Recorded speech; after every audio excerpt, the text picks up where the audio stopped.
सद्भाव में। मारीच के पास सारे सद्भाव थे, चौथा काल था, भगवान सामने थे, वो अनाथ बन के जी रहा था, अभाव में जी रहा था। आज जैसे जैनी के पास सब कुछ है, उनके देव अच्छे हैं, गुरु अच्छे, सब कुछ, लेकिन उसको उसमें आनंद नहीं आ रहा है। वो कहीं अगरबत्ती का पुड़ा लेकर के खड़ा पाया जाता है। जैनी की बात कर रहा हूं, उसे जैन देव का आनंद नहीं आ रहा है। जैन देव सामने है, जैन कुल है, लेकिन वो जैनत्व का आनंद नहीं ले पा रहा है, अनुभूति में नहीं आ रहा है, स्वरूप नहीं समझ रहा है जैन देव का। जैन देव को मान तो रहा है, ये भी कह रहा हाँ पक्का है जैन देव हैं, 18 दोषों से रहित है, 18 दोषों से रहित हैं। यह जिनेंद्र भगवान का स्वरूप नहीं है, ये तो उनका लक्षण है। अनंत चतुष्टय से युक्त हैं, ये उनका लक्षण है। उनका स्वरूप क्या है, स्वभाव क्या है? आंख देख रही है, ये इसका स्वभाव नहीं है, ये तो इसका लक्षण है, ये को गुण है। स्वभाव क्या है आंख का? अर्थ क्रिया क्या है? हम क्रिया जानते हैं, लेकिन अर्थ क्रिया नहीं जानते। आंख देखने के लिए बनाई है, ये हमारा एक बहुत छोटा सा सोच है। नहीं, आंख देखने के लिए नहीं बनाई है। आंख देखने के लिए नहीं बनाई, ये तो उसकी क्रिया है, ये अर्थ क्रिया नहीं है, ये क्रिया है उसकी, ये उसका लक्षण है, ये उसका गुण है, स्वरूप नहीं है। कान सुनते हैं, ये उनका लक्षण है, उनका गुण है, स्वरूप नहीं। आत्मा ज्ञान दर्शन वाली है, आत्मा का ज्ञान दर्शन स्वरूप नहीं है, लक्षण है। स्वरूप क्या है? ये पूज्यवर कुंदकुंद भगवान ने खोजा। उन्होंने ज्ञान दर्शन की कोई चर्चा नहीं की। उन्होंने कहा आत्मा का स्वरूप क्या है, ज्ञान दर्शन नहीं, ये तो ज्ञान दर्शन लक्षण है, ये तो पहचान है, ये तो जीव तक पहुंचने का तरीका है। जीव का स्वरूप क्या है? बहुत गजब की सोच गई। ज्ञायक भाव, जानक भाव, ज्ञायक भाव स्वरूप है। ज्ञान में हमारा कल्याण नहीं, ज्ञायक भाव में आनंद है। ज्ञान में आनंद नहीं है, ज्ञायक भाव में आनंद है। ज्ञान किस लिए बनाया है? जानने के लिए, बहुत छोटा सा अर्थ।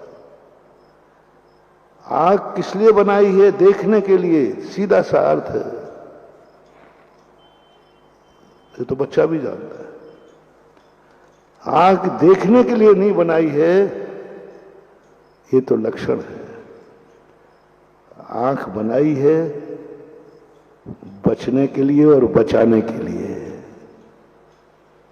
अब देखना, स्वरूप देखना आंख का। आंख बनाई है देखने के लिए, सबको मालूम है। तो ये तो अनादिकाल से आंख देखने के लिए, आंख देखती है, पापी की भी देखती, पुण्यात्मा की देखती, पशु की भी देखती, सबकी देखती। लेकिन अर्थ क्रिया जो है, आंख बनाई किस लिए? आंख का स्वरूप बताओ, अर्थ क्रिया बताओ। तो आंख बचने और बचाने को बनाई है। हम इसमें चूक गए। आंख पाकर के भी हम आंख का आनंद नहीं उठा पाए, क्योंकि आंख की अर्थ क्रिया हमें मालूम नहीं थी। हम जान नहीं पाए कि आंख बनाई किसकी थी। आंख ही बनाई थी कि देख के चलो, नहीं नहीं, आंख इसलिए बनाई कि जीवों को बचा के चलो। आंख इसलिए बनाई तुम बच के चलो। कान सुनने के लिए नहीं बनाए थे, ये तो उसका लक्षण है, गुण है। कान इसलिए बनाए थे कि हे उपादेय को जानो। सुनने के बाद रसना इंद्री किस लिए बनाई थी? बोल दो। अब महाराज जी के तो पूछ रहे आप खाने के लिए बनाइए, खट्टा है, मीठा है, कड़वा है, छरपरा है। ये जिह्वा किस लिए बनाई? कड़वा मीठा जानने के लिए, तो इसका विषय है। ओहो। और जैन दर्शन ने पंच इंद्रियों के विषयों को सेवने के लिए विष कहा है, विष कहा है। अभी तत्वार स्वयंभू स्त्रोत में भी आया। विषय विष की यदि वो उपेक्षा नहीं करता है, विषय विष की उपेक्षा नहीं करता है तो अज्ञानी है। विषय विष की अपेक्षा करता है तो सुसाइड करना चाहेगा। बहुत बड़ी बात पूज्यवर समंतबद्ध महाराज ने। अब इंद्री का यदि विषय हमारा स्वरूप होता, कान रसना का यदि हमारा यही स्वरूप होता, तो उसको विष क्यों कहते? रसना चख रही है? नहीं नहीं। अब देखना, आप भी कह रहे हो कि स्वाद के लिए, खट्टा मीठा छरपरा के लिए, और तुम लोगों ने कहा ना इंद्री निरोध कांड, साधुओं को इंद्री का रसना इंद्री का स्वाद नहीं आता। मेरी रसना इंद्री बेकार है क्या? साधु बराबर स्वाद दुनिया में कोई ले नहीं सकता। यदि साधु बिना स्वाद के खाएगा तो उसकी साधुता समाप्त हो जाएगी। एक क्षण को भी यदि साधु ने कह दिया मैं बिना स्वाद के खा रहा हूं, तुम लोग गलत धारणा है कि साधु को स्वाद आता ही नहीं, साधु स्वाद लेता ही नहीं, साधु को स्वाद से मतलब नहीं। बहुत बड़ी भूल है महानुभाव।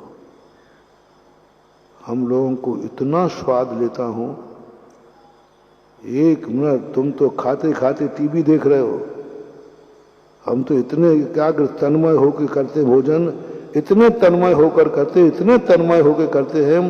आप देखना 24 दिन आहार करते समय कहाँ क्या हो रहा है, आंख नहीं उठती, कहाँ रहती दृष्टि। बहुत बहुत स्वाद से खाते। शास्त्रों में लिखा, जो साधु स्वाद से भोजन नहीं करेगा वो साधु नहीं, मूल गुणों को खंडित करेगा। साधु को स्वाद लेना ही पड़ेगा, नहीं लेगा तो वह साधु नहीं।